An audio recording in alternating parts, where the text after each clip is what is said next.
My name's Hannah, and I learned the hard way that sometimes family isn't blood, it's loyalty. I paid for my stepsister's entire wedding, the dress, the flowers, the catering, even the venue. But on the day of the ceremony, when I arrived with my children, a guard stopped me at the door. He looked uncomfortable, holding a clipboard.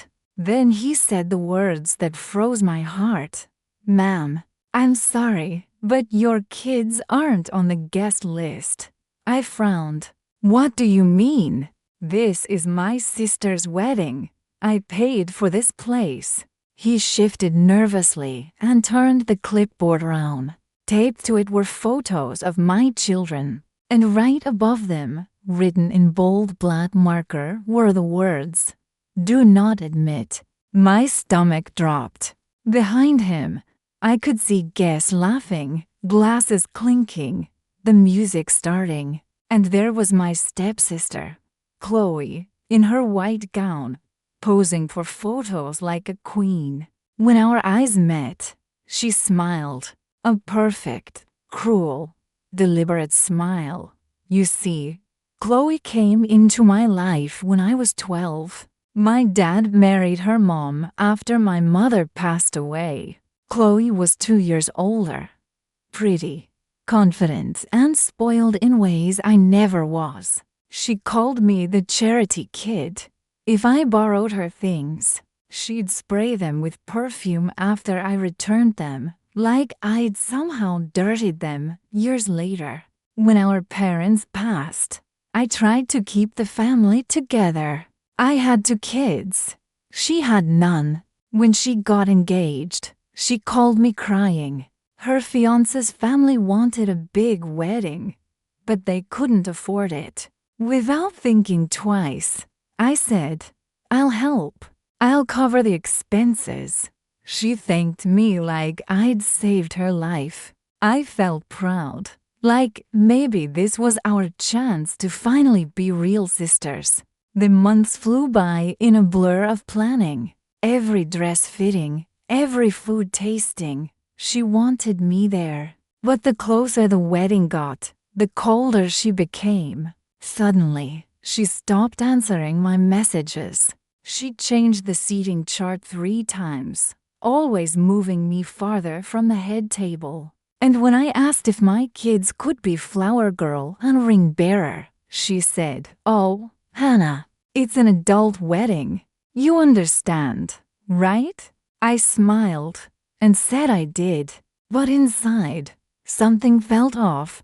Still, I paid the bills, every single one. I wanted to believe I was doing the right thing, but that moment at the door, seeing my children's photos under "Do Not Admit," it broke something inside me. The guard looked like he wanted to disappear.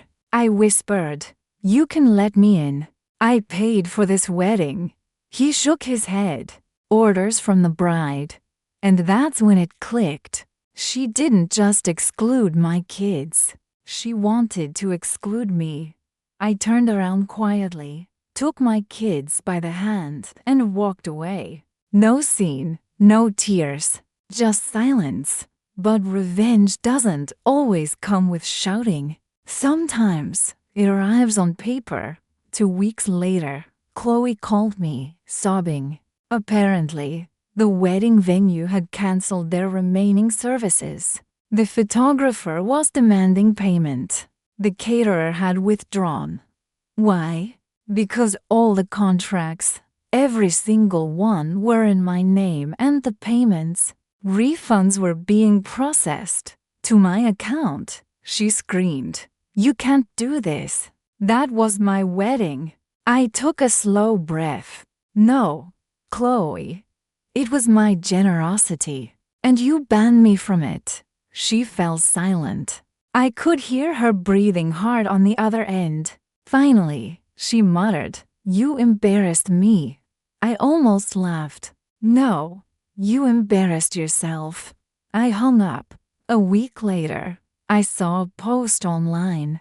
Her honeymoon had been canceled too. Turns out, She tried to charge it on the same credit line I'd used for her wedding. But that card already closed. Since then, she hasn't called, not once. And honestly, that's fine, because revenge isn't always about destroying someone. Sometimes, it's about reclaiming your worth quietly, completely. I didn't ruin her wedding.